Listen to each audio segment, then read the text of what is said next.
Napoléon. J'aimerais que vous lisiez Alain Poédi, vous êtes toujours avec nous, vous avez un sens de la provocation, c'est très intéressant, vous avez publié un tweet qui a provoqué un torrent de réactions, et j'aimerais que vous le commentiez, parce que vous niez pas le courage des résistants, etc., mais vous dites, de la même façon, en 1940, la France a fait le mauvais choix, qui a été celui de la collaboration. Et on peut peut-être lire votre tweet.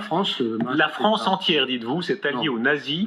Le nombre d'Ukrainiens qui ont soutenu le Reich était sensiblement inférieur au nombre des résistants français. Notez-le et arrêtez de répéter de la propagande russe. Et il faut bien préciser que vous répondiez à ceux qui accusaient l'Ukraine d'avoir été, avec Bandera, du mauvais côté de l'histoire, n'est-ce pas? Expliquez pourquoi vous assumez ça. C'est volontairement un peu provoquant, évidemment, pour la France, surtout en juin, en commémoration des 80 ans.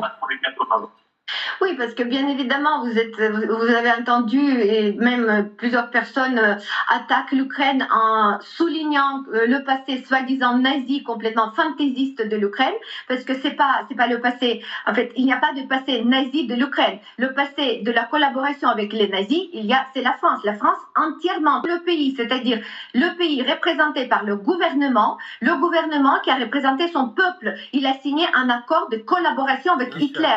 Donc, et là, après, bien sûr, certainement, il y avait des résistants, mais c'est pas la petite quantité de résistants qui change le fait que la France entièrement a collaboré avec Hitler. Alors, la réponse là-dessus, Alain, parce que vous savez que c'est provoquant, la réponse, qu'on entend tous les points de vue. Non, je ne vais pas répondre parce que je vais Darius, permettez-moi de finir ma phrase, parce que vous avez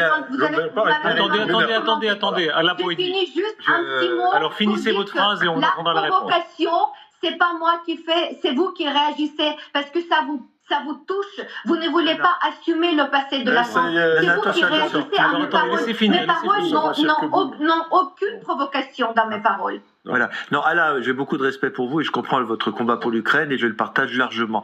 Mais on ne peut pas dire que la France de Pétain, c'était toute la France.